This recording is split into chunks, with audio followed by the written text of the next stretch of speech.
বন্ধুরা, আমাদের রূপায়ণ নমিজ ব্লগে তোমাদের সবাইকে অনেক অনেক স্বাগত আর অনেক ভালোবাসা। বন্ধুরা, আজকে তোমাদের একটা সাবেকি রান্না করে দেখাবো। কাতলা মাছের মাথা দিয়ে মুগের ডাল। এটা খেতে যেরকম টেস্টি হয় সেরকমই কিন্তু খুবই সহজে রান্নাটা হয়ে যায়। আমি যেভাবে রান্নাটা তোমাদের করে দেখাবো, স্টেপ বাই স্টেপ যদি তোমরা এইভাবে ফলো করো তাহলে অনুষ্ঠান বাড়ির মতো কিন্তু ডালটা খেতে হবে। তাহলে চলো বন্ধুরা, ডালটা করার জন্য আমি প্রথমেই নিয়ে নিয়েছি 200 গ্রাম মুগ ডাল। তোমরা সদস্য অনুযায়ী ডালের পরিমাণ কমিয়ে বা বাড়িয়ে ব্যবহার করতে পারো।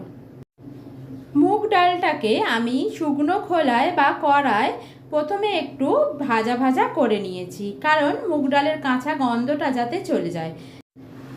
খেয়াল রাখতে হবে ডালটা কোনোভাবেই যেন পুড়ে না যায়। হালকা একটু ব্রাউন ব্রাউন কালার এলেই একটা অন্য পাত্রে ঢেলে নিয়ে 3 থেকে 4 বার জল পাল্টে পাল্টে ডালটাকে খুব ভালোভাবে ধুয়ে নিতে হবে।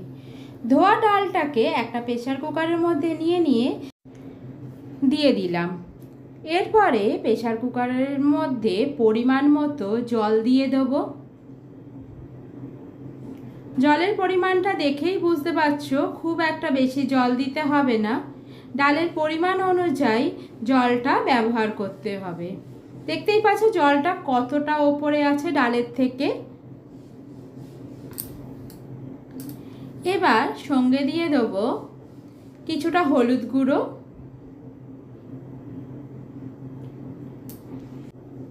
এবার প্রেসার কুকারের মুখটা বন্ধ করে 4টে সিটি আসা পর্যন্ত আমি অপেক্ষা করব।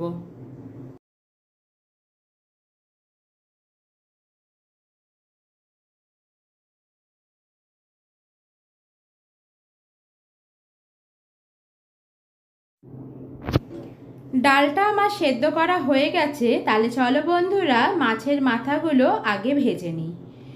এই রান্নাটা আমি পুরোটাই করব সর্ষের তেলে। আর মাথাগুলোকেও দেখতে পাচ্ছ ভালো করে ধুয়ে নুন হলুদ মাখিয়ে আমি রেখে দিয়েছি। তাহলে চলো কড়াই তেল দিয়ে দেওয়া যাক।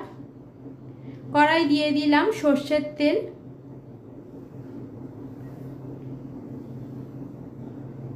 তেলটা গরম হয়ে গেছে।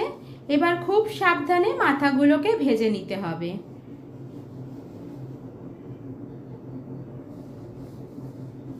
যেহেতু এটা কাতলা মাছের মাথা, তাই একটা একটা করে আমি মাথাগুলো ভালো করে ভেজে নিয়েছি।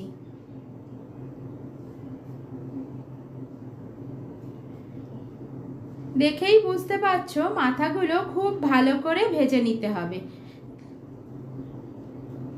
আর এখানে আমার ডালটা সেদ্ধ হয়ে গেছে। প্রেসার কুকার থেকে নামিয়ে আমি অন্য একটা পাত্রে ঢেলে রেখেছি।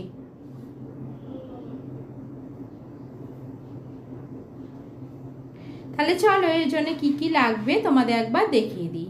ফোড়নের জন্য লাগবে গোটা জিরে, গোটা গরম মশলা মানে দারুচিনি, লবঙ্গ, ছোট এলাচ, চেরা কাঁচা লঙ্কা, গোটা শুকনো লঙ্কা, গ্রেট করা আদা আর 2টো তেজপাতা।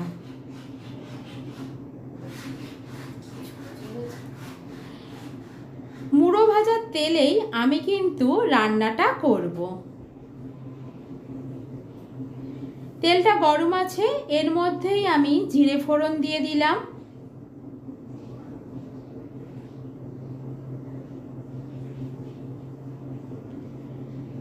গোটা গরম মশলাটাও ফোড়নে দিয়ে দিলাম। দিয়ে দেবো 2টো শুকনো লঙ্কা, তবে শুকনো লঙ্কাটা কিন্তু ফাটিয়ে দেবে, নালে ছেটকানোর ভয় থাকে। এবার দিয়ে দেবো কাঁচা লঙ্কাগুলো, 2টো তেজপাতাও দিয়ে দিলাম, আর দিয়ে দিলাম আদা।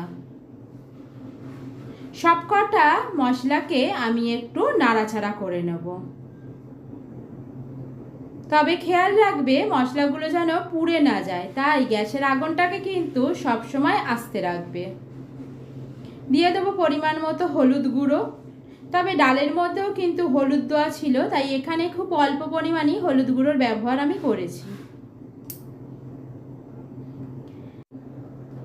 ভেজে রাখা মাথাগুলোকে আমি হাত দিয়ে একটু ভেঙে নিয়েছি, যাতে ডালের সঙ্গে এই মাথাগুলো খুব ভালোভাবে মিশে যায়, তার জন্যে ভেঙে নিয়েছি।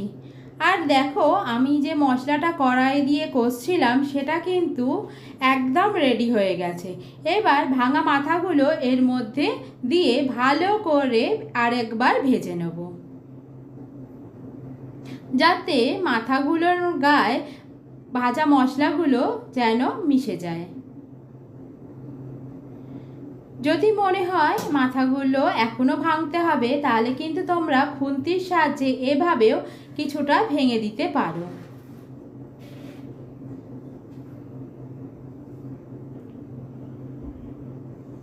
ভালো করে নাড়াচাড়া হয়ে গেছে আমার এখানে, মানে মাথাগুলোর গায়ে কিন্তু মশলাটা পুরো লেগে গেছে।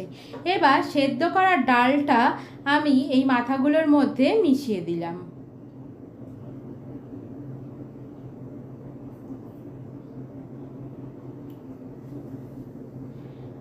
এখানে আরেকটু আমি জল অ্যাড করলাম। তোমরা যে যেরকম ঘনত্ব রাখতে চাও সেরকম পরিমাণ জলের ব্যবহার করো। আমার ডালটা ভীষণই ঘন হয়ে গেছিলো, তার জন্য আরেকটু জলের প্রয়োজন ছিল বলে আরেকটু জল আমি এখানে অ্যাড করেছি।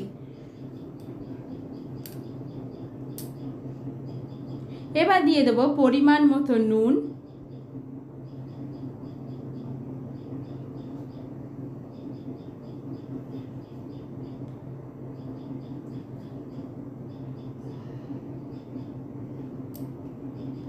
আর দিয়ে দেবো পরিমাণ মতো চিনি।